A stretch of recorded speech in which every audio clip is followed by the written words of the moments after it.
Ada sebuah aturan tak tertulis yang seharusnya selalu kita patuhi saat melakukan perjalanan jauh, apalagi ke tempat asing yang belum pernah kita kunjungi. Jangan sembarangan memilih tempat untuk beristirahat, apalagi jika tempat itu terlalu sepi, terlalu sunyi, dan terlalu menunggu.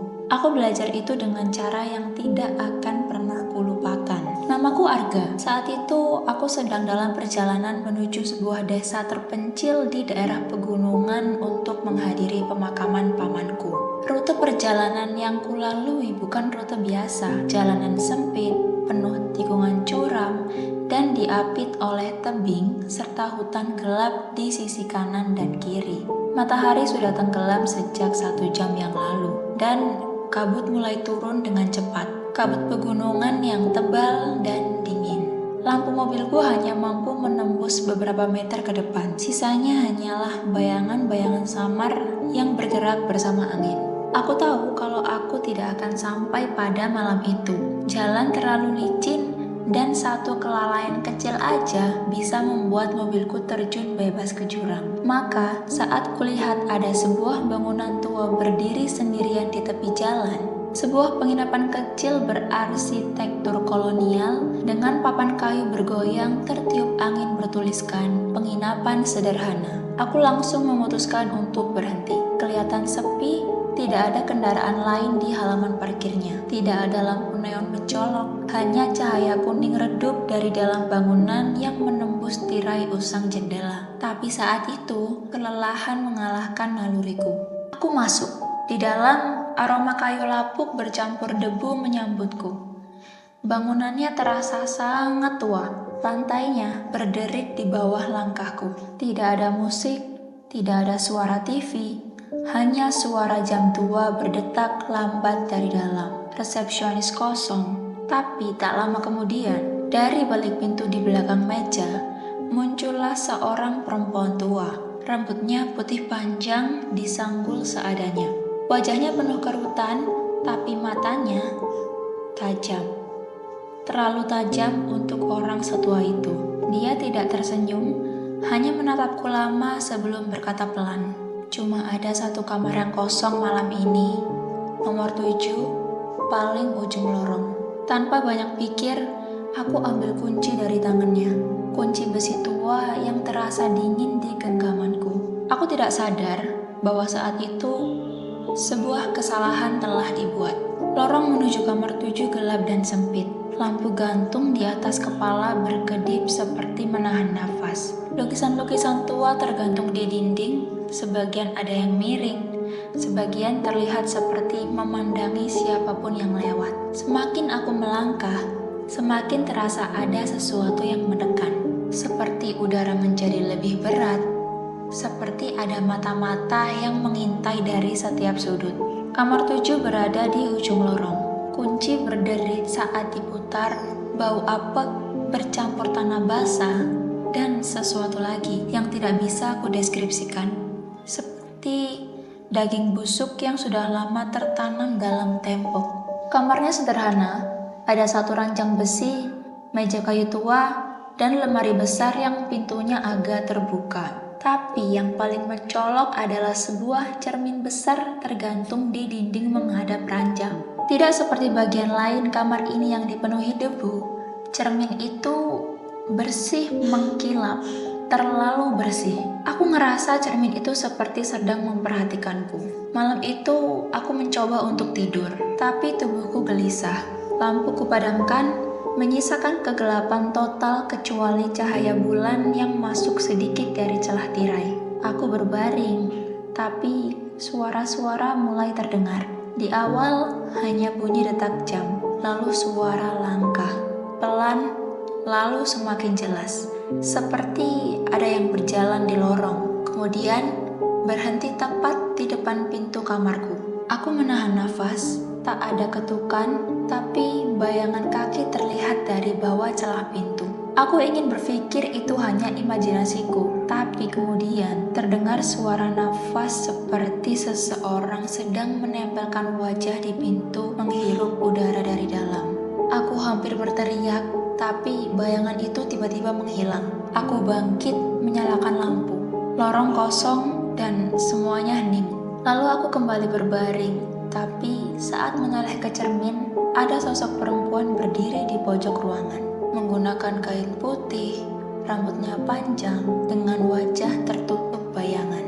Dia tidak bergerak, hanya berdiri, memandang ke arahku melalui cermin. Tapi saat aku menoleh ke pojok ruangan, tidak ada siapa-siapa. Aku kembali melihat ke cermin. Dia masih di sana, dan lebih dekat sekarang. Aku panik, mengambil handuk dan menutupi cermin itu. Dan malam itu pun aku nggak tidur sama sekali. Paginya aku turun untuk check out. Tapi saat aku menyebut kamar 7, perempuan tua itu langsung terdiam. Tatapannya berubah. "Kamu tidur di situ?" Dengan nada yang seolah nggak percaya kalau aku masih hidup. Tanpa ku minta, dia ini mulai bercerita bahwa kamar itu dulunya dihuni oleh seorang perempuan bernama Rini. Tunangannya meninggal dalam kecelakaan saat mendaki. Tapi Rini tidak tahu. Dia terus menunggu malam demi malam, sampai akhirnya gantung diri di kamar itu. Tangga tali di lemari besar tempat dia terakhir kali berdiri. Sejak itu, kamar itu nggak pernah benar-benar kosong. Banyak tamu yang pernah menginap di situ lalu menghilang atau pulang dengan kondisi mental yang terganggu. "Apa kamu menatap cerminnya terlalu lama?" tanyanya. Aku tidak menjawab, tapi dalam hati aku tahu, aku melihat sesuatu yang tidak seharusnya. Beberapa minggu kemudian, mimpi-mimpi buruk mulai datang. Aku bermimpi berada di kamar itu lagi, tapi bukan aku yang berbaring di ranjang itu. Aku berdiri di pojok ruangan, menatap seseorang yang sedang tidur di ranjang. Seseorang yang wajahnya tidak bisa kulihat dengan jelas. Tapi yang lebih menyeramkan, dalam mimpi itu, aku ngerasa bukan lagi diriku sendiri. Aku merasa aku adalah dia, sosok perempuan itu. Mimpi itu terus berulang malam demi malam. Dan kemudian mulai muncul sosok perempuan itu di cermin-cermin rumahku. Saat sedang menyikat gigi, aku melihat dia berdiri di belakangku di kaca wastafel. Saat lewat kaca jendela mobil, aku melihat gaun putihnya menyeberang jalan meski tak ada siapapun di luar. Sampai akhirnya suatu malam, aku bermimpi dia duduk di tepi tempat tidurku, mengusap kepalaku dan berkata, "Kamu datang juga. Aku sudah menunggu." Aku mencoba mencari tahu lebih jauh tentang penginapan itu. Tapi saat kembali ke lokasi, bangunan itu sudah terbakar habis. Hanya sisa puing dan arang. Polisi menyatakan penyebabnya adalah korsleting. Tapi dari saksi mata, tak ada yang tinggal atau menginap di sana selama bertahun-tahun. Yang anehnya, di tengah puing-puing itu, berdiri tegak sebuah cermin yang tidak rusak dan tidak retak sama sekali. Cermin itu sama seperti yang kulihat di kamar 7. Aku mendekat, menatap pantulan diriku sendiri, dan di sampingku muncullah dia. Wajahnya kali ini terlihat jelas, kosong, kulitnya pucat, matanya seperti lubang gelap tak berdasar. Dia tersenyum lalu berkata, "Akhirnya kamu kembali. Jangan pergi lagi." Dan saat itu, cermin itu mulai retak. Retakan merambat cepat, membentuk pola aneh seperti simbol-simbol kuno. Dan sebelum aku sempat lari, semuanya menjadi gelap. Aku terbangun di rumah sakit, ditemukan oleh warga sekitar. Katanya aku terbaring tak sadarkan diri di tengah puing penginapan. Tapi yang tak bisa dijelaskan adalah aku menggenggam sesuatu di tanganku. Kunci tua, nomor 7 terukir samar di gagangnya. Setelah itu, hidupku tak sama lagi. Setiap malam, saat aku melihat bayanganku di cermin, aku melihat dia juga.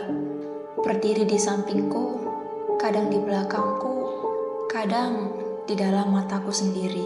Aku mulai menutupi semua cermin di rumah. Tapi entah bagaimana, dia tetap muncul. Karena saat seseorang sudah pernah masuk ke dalam ruangannya, tidak ada lagi jalan keluar.